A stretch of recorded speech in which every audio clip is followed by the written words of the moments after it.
जय गुरुदेव। जय गुरुदेव। नाम किसका? प्रभु का।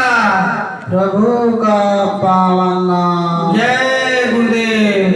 बाबा जी का कहना है शाकाहारी रहना है, शाकाहारी हो जाओगे, बीमारियों से बच जाओगे।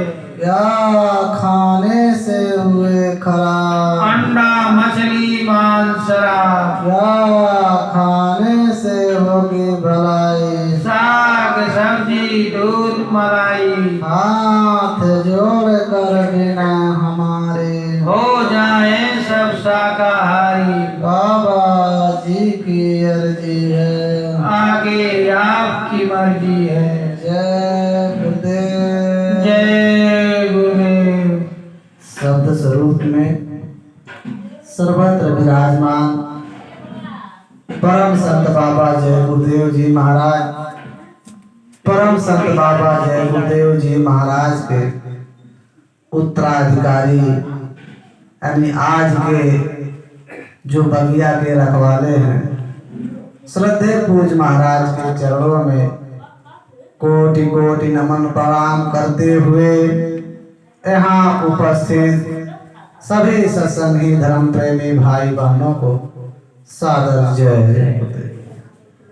प्रेमी भाई बहनों, बड़ा सौभाग्य है जो आज हमें आपको ऐसा सत्संग सुनने का अवसर प्राप्त हुआ। सत्संग तो ऐसे संत महात्मा ही कहा करते हैं, लेकिन हम आप उनके वचनों और वाणियों को दोहराते हैं। महात्मा कहते हैं कि जहाँ सत्य की बात बताई जाए, जहाँ आत्मा और परमात्मा का बात बताया जाए और मालिक से मिलने का यानी भगवान से मिलने का हमारे आपके अंदर प्रेम और प्यार पैदा किया जाए, उसी को सत्संग कहते हैं। महात्माओं ने कहा कि सत्संग जल जो कोई पावे, मैं लाई सब कट जावे। सत्संग ऐसा जल है जहां कौवा स्नान करता है और हंस बन करके बाहर। ठीक उसी प्रकार से ये जो हमारा आपका मन है, ये पहले हंस था, यानी जब इस संसार में सतयुग लगा था, जब ये कर्मों का विधान नहीं था, तो इस संसार में केवल मनुष्य ही मनुष्य थे। तो उस समय जब हम आप लोग जब उस मनुष्य शरीर में आए, यानी हम आप का मतलब जो हमारा आपका प्राण है, जब वो मनुष्य शरीर में आया तो उस समय सतयुग का समय था। यानी सतयुग जोगी सत्वज्ञानी कर हर ध्यान तरह भोगरानी, यानी उस समय हमारे आपके सब आंख कान खुले थे। हम आप हमेशा हर पल हर क्षण उस मालिक का दर्शन करते थे। कान से जो आवाज वो लगा रहे हैं वो हम आप सुनते थे। तब ये मन हंस था, यानी सफेद था, इस पे कोई मैल नहीं था, क्योंकि इस संसार का जो मालिक है वो मालिक इस देश में कानून नहीं बनाए थे, ये कर्मों का विधान नहीं बनाए थे। ये चींटी कीड़े मकोड़े पेड़ पौधे ये पशु पंछी नहीं थे। उस समय केवल यही पंच भौतिक शरीर जो हमारा आपका बना हुआ है, क्षितिजल पावक गगन सनीरा, पांच तत्व से रचा शरीरा, ये पांच तत्वों से बना हुआ शरीर केवल था।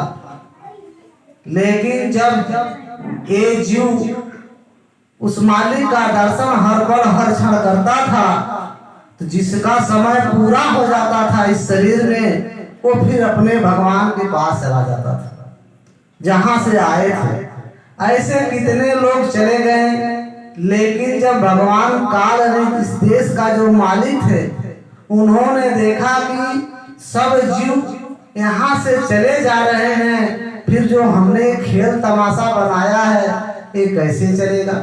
जैसे मेले से लोग चले जाए तो मेला लगवाने वाला मालिक बेचारा क्या करेगा, वो मेला में माने आदमी ही नहीं रहेंगे। तो उसी प्रकार से ये जीव जाने लगे, बहुत से लोग चले गए। आज जो कीड़े मकोड़े में पशु पंछी में जितने लोग हैं, जितना जीवा जंतु है, ये सब मनुष्य थे उस समय, इसी मनुष्य शरीर में सब थे। कितने चले गए खेपों के खेप, लेकिन जब वो जाते देखे तो उन्होंने सोचा कि ऐसे चले जाएंगे तो हमारा बना बनाया हुआ खेल संसार का खत्म हो जाएगा, कुछ नहीं रहेगा, तो हम किस पर राज करेंगे। जैसे किसी देश में राजा के पास जनता ना रहे, प्रजा ना रहे, तो राजा बेचारा किस काम का, किस पर राज करेगा।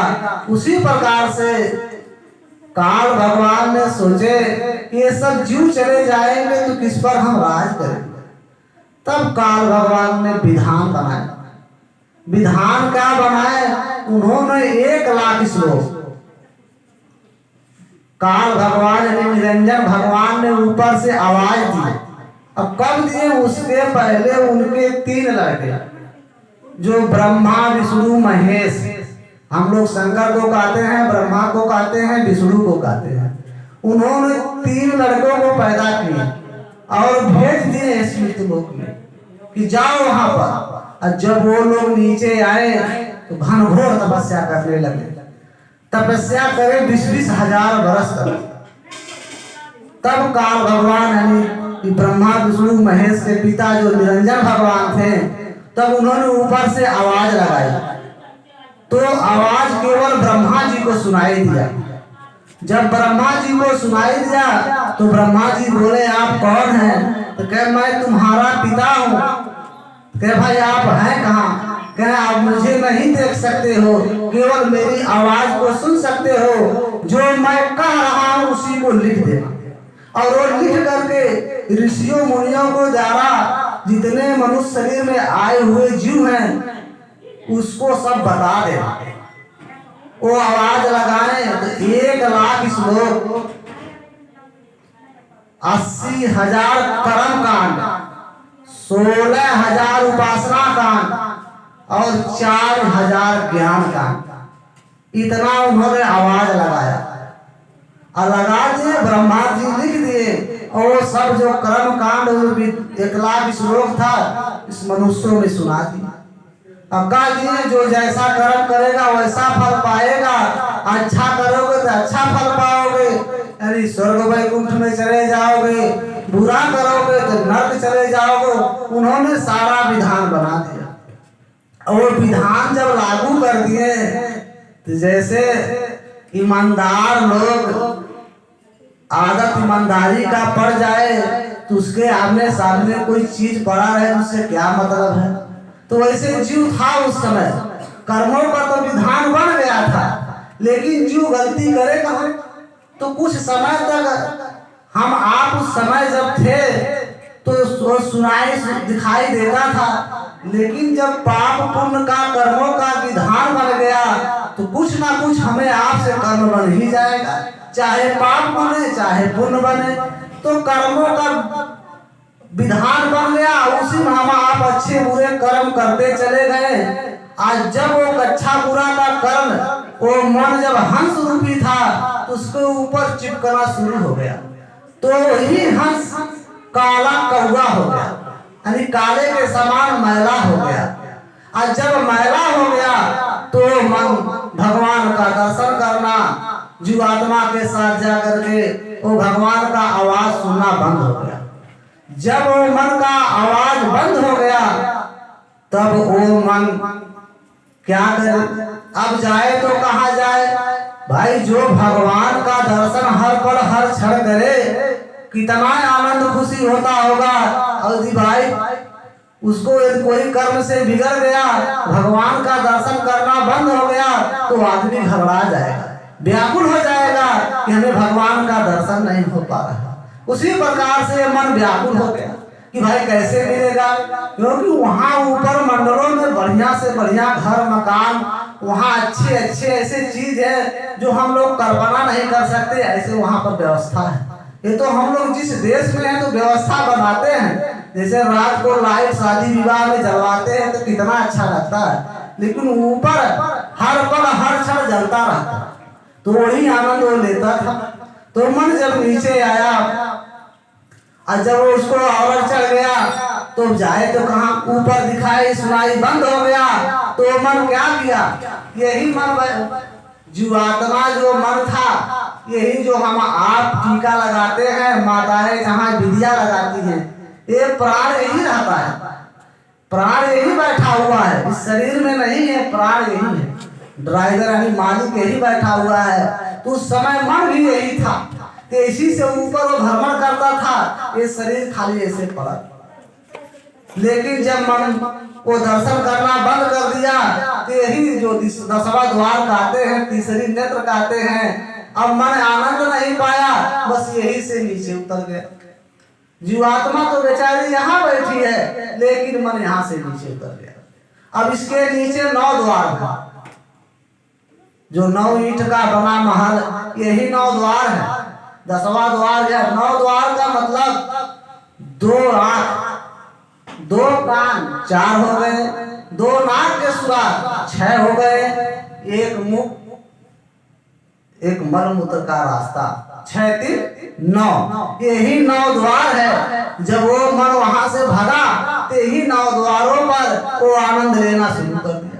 जैसे आज हम आप आंख से कोई अच्छा देखते हैं तो कहते हैं रुको रुको थोड़ा देख लेने दीजिए, यदि कान से कोई अच्छा चीज सुनते हैं, बुरा भी चीज सुनते हैं तो कहते थोड़ा रुको सुन ले क्या बात हो रहा है। जैसे झगड़ा कहीं हो गया वहाँ आनंद लेता है, कहीं कथा भागवत हो गया वहाँ आनंद लेता है। जो मुख है बढ़िया जिभ्या स्वाद, अच्छा अच्छा भोजन पकवान बना है उसका स्वाद लेता है, कभी मीठी बोली बोलकर स्वाद लेता है, कभी गाली दे करके स्वाद लेता है। अरे हर तरह से ये मन जिस घाट पे जाता है वही आनंद लेना शुरू कर देता है। तो वही आनंद लेते लेते अच्छे बुरे कर्मों का इतना बड़ा पर्दा चढ़ गया कि एक काले कौवे के समान। तो महात्मा कहते हैं जब एक काला हो गया, जब तक हंस नहीं होगा तब तक वो भगवान का दर्शन नहीं कर पाए।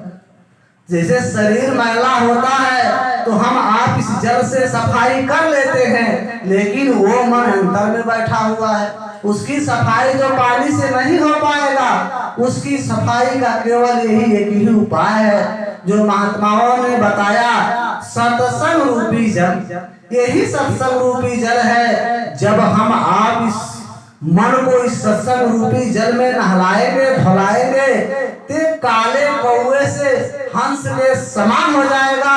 फिर ये मन जीवात्मा यानी प्राण का साथ देगा, फिर वो अपना ऊपर रास्ता नापना शुरू कर देगा। लेकिन जब तक ये हंस नहीं होगा तब तक हम आप उस भगवान को नहीं प्राप्त कर सकते। इसीलिए प्रेमी भाई बहनों, जब तक सत्संग नहीं सुनेंगे, उस पर अमल और विचार नहीं करेंगे, तब तक इस मन को कभी काबू में करेंगे। महात्माओं ने कहा सत्संग से इतना लाभ है कि इसका कोई ठौर ठिकाना नहीं, लेकिन हम आप सोचते हैं कि जो लाभ मिले, जो आंखों से दिखाई देते, तुरंत तत्काल फायदा हो जाए, उसी को हम लाभ कहते हैं। महात्मा एक कहानी सुनाते हुए कह रहे थे कि 2 लोग थे, सत्संग का लाभ क्या होता है।